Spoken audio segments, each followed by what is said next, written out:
has a right to secure and clean environment. Article 69 of the Constitution talks about citizen rights on environmental issues.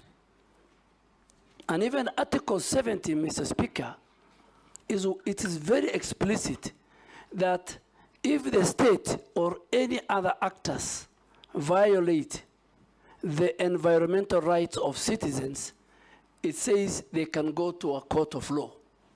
So public participation, stakeholder engagement, citizens' right is very key to environment. But with these rights to the environment comes with responsibility. All of us have a responsibility to protect and preserve our heritage, which is our environment. Three critical things, Honorable Junet, that we are facing as a country. We are facing pollution, very serious, both air and water. We have serious pollution. I am sure some of the members and the citizens listening to me, our air is polluted by industries, by noise pollution. Then you come to our rivers. Our rivers, our oceans are polluted. Mr. Speaker, the three rivers that originate from Honorable Ichungwa's constituency, it's called the Ondiri Swamp. By the time, because of the sewage and all the other things that they pass through, the Athi, the Madare, the Ngong rivers, is completely polluted. The second thing, Honorable Junet, is our biodiversity. Our biodiversity. But from Dagoretti, the origin is very clean. Yes. Yes, Honorable. Thank you for that information. Yeah, the origin is clean, but it's very subjective, so we need to go with you and check. So biodiversity. A lot of the biodiversity, whether big, small, our heritage, are finishing. How are they finished? Through agriculture. Even the small insects, through agriculture, through road constructions. You know, infrastructure is a big threat. And then the most now I can pick it, Honorable Junet, is how we manage our waste. The waste management in our country and in our counties is in very dire situation. The law has been passed by this House. MCA of 1999, various amendments, even the coding of our waste. It's a household responsibility. Honorable Deputy Speaker, for example, if I pick her, in her own house, she's supposed to have 2 different coded bags, one for the wet waste and one for the dry waste.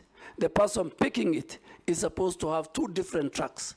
When it goes to Dandora's site, it's supposed to have where he can deliver the dry, where it can be recycled, and where he can deliver the organic, where it can be used for fertilizer and many, many things. So those 3 issues, and also the waste management, I think is something that I will maybe later explain we must deal with. The 15 billion tree planting, Ethiopia did 30 billion. Ethiopia is a country that we can be proud of, we can learn a lot. I am ready to go to Ethiopia. I'm ready to walk the talk, help the president, talk to citizens, use leaders who are here. Leaders, stakeholders are very, very important. These tree planting, members of parliament are very, very important. It's not about taking a chopper, planting few trees, you don't know who takes care about them. In fact, the problem is, it's not about, it's planting and then making sure the tree grow.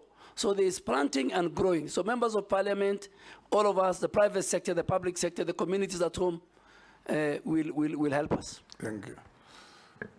This time around, I'll start with Miss Caleb. I've been petitioned by Mishi and Mukami that I change tact in who speaks first. You guys will be the last this time. Mr. Speaker, they didn't consult me. Now you've got me off guard, but it's okay. Give it to Mukami then. No, I will, Speaker. And ask, in the interest of time, ask one question, get one answer. Yeah, thank you, Mr. Speaker. I'll ask one question because I was trying to prepare the second one. If I get a chance, later I will. There is a major conference happening in November in Azerbaijan and Baku.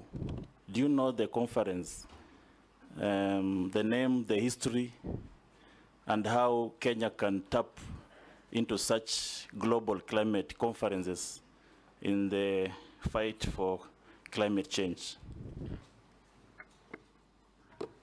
Thank you, Mr. Speaker. Mr. Speaker, the 29th Conference of Parties to the UN Framework Convention on Climate Change, UNFCCC, which is known as COP29, will be held in Baku in Azerbaijan between the 11th and 22nd of November this year, inshallah. And Mr. Speaker, on the 11th is the first day for the heads of state and government to have their meeting, and then the next, on the 13th, will be the World Leaders Conference on Climate Change. What are the top priorities that this conference will come up with? One, this conference is supposed to deal with the adaptation of what they call the new collective qualified goal for climate financing. Climate financing has just been a talk show from COP15 in Copenhagen to all the time COP28 in Dubai. So this time we're saying, people are saying we must adapt a proper financing model. The epicenter of climate change and climate adaptation and climate mitigation is around climate financing. So that will be a discussion. That in Copenhagen, which was, I think, COP15, people pledged 100 billion US dollars. Up to now, I think nothing has been given. But for Africa and for Kenya, Mr. Speaker, we are taking the carbon credit issue. This carbon credit issue must be concluded. And again, thirdly, the finalization of the operationalization of Article 6 of the Paris Agreement, which defines carbon market, is what I think Kenya, led by President Ruto, and all of us, and Africa, we will take it to the table that let us not have a talk show.